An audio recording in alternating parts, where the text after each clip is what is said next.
बिस्मिल्लाहिर्रहमानिर्रहीम। मैं हूं अब्दुल मजीद। तो एक वाक़या लाहौर में पेश आया कि एक ख़ातून जिसने एक प्रिंटेड कपड़ा पहना हुआ था जिसके ऊपर कैलीग्राफी थी अरबी ज़बान की।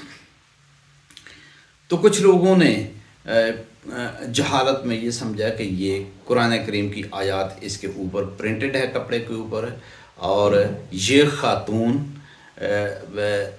खुदा न खास्ता बेहुरमती कर रही है कुरान मजीद की। वो लोग इकट्ठे हो गए, बल्कि 200-300 के करीब लोग इकट्ठे हो गए, और बहुत सारों के पास बताया जाता है कि छुरियां भी थीं और वो उस ख़ातून को कत्ल करना चाहते थे।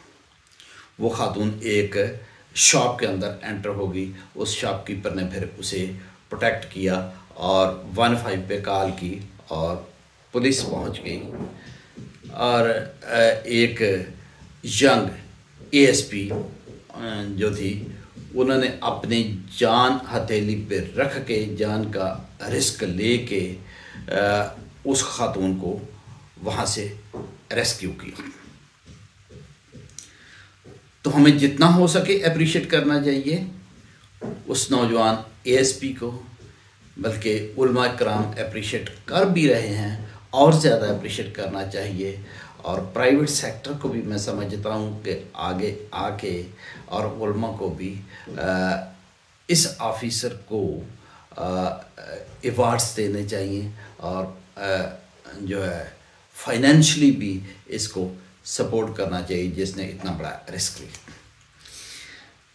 तो ये समझा जाता है कि, बल्कि कहा जाता है कि अगर ये वाक़या पेश आ जाता और उस ख़ातून पुलिस ऑफिसर ने अपनी जान हथेली पर रख के पाकिस्तान को एक बहुत बड़े हादसे से बचा लिया, और अगर ये हादसा हो जाता तो हम दुनिया में मुँह दिखाने के काबिल ना रहते, और बहुत बड़ा हादसा जो उससे हम बच गए।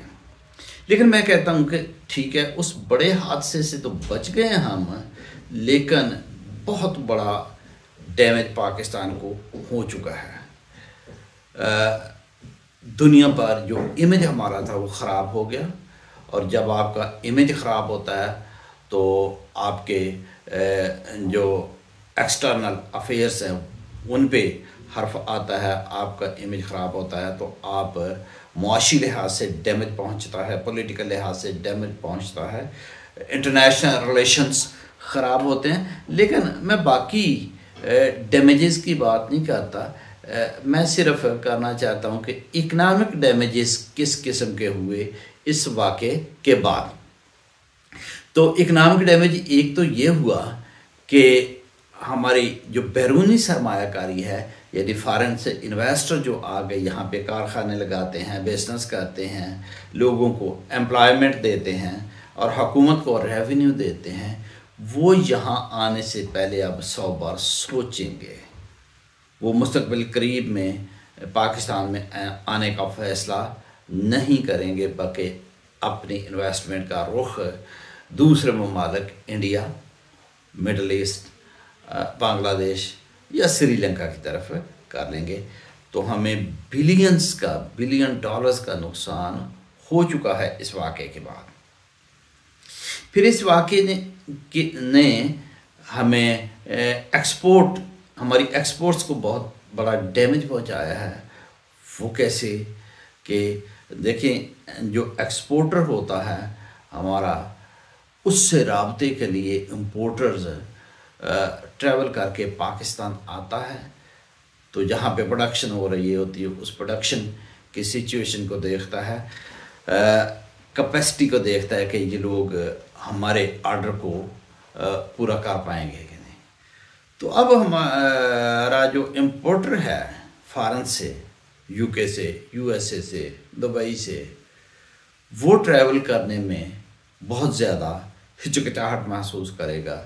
वो कहेगा कि पाकिस्तान एक सेफ़ कंट्री नहीं, लिहाजा मैं पाकिस्तान से इंपोर्ट ना करूं बल्कि किसी और कंट्री से, चाइना से इंपोर्ट कर लूँ या इंडिया से या बांग्लादेश से इंपोर्ट कर लूँ। तो हमारी एक्सपोर्ट्स पे अनफॉर्चुनेटली एक बहुत बड़ा धब्बा लगेगा, एक बहुत बड़ा डैमेज होगा। तो फॉरेन इन्वेस्टमेंट के अलावा हमारी एक्सपोर्ट्स भी सफ़र करेंगी।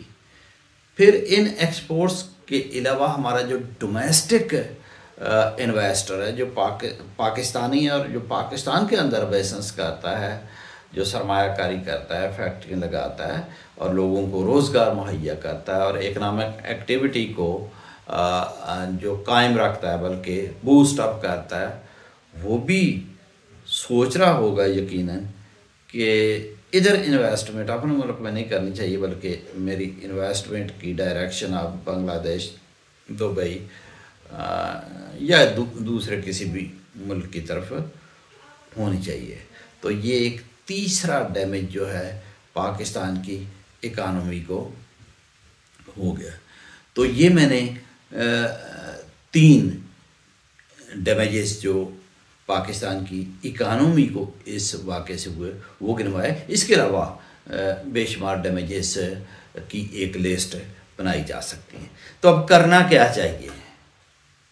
देखिए, हम ये समझते हैं कि ये सारी की सारी रिस्पांसिबिलिटी जो है गवर्नमेंट ऑफ पाकिस्तान पे है, हुक्मरानों पे है। बड़ी हद तक ये बात सही है कि हुक्मरानों पे है, वही ज़िम्मेदार हैं जो टैक्स कलेक्ट करते हैं। लेकिन ये बात नहीं भूलनी चाहिए, हम सब की ज़िम्मेदारी है। हुक्मरानों से भी ज़्यादा ज़िम्मेदारी उलमा कराम हैं, जो जेन्युइन उलमा कराम है। वो मेंबर पे बैठ के इस बात को कंडेम करें, पहले जितनी मजम्मत हो सके करें और लोगों को एजुकेट करें कि इस्लाम ये नहीं जिसको हम प्रैक्टिस कर रहे हैं, बल्कि इस्लाम तो एक डिफरेंट किस्म का रिलीजन है।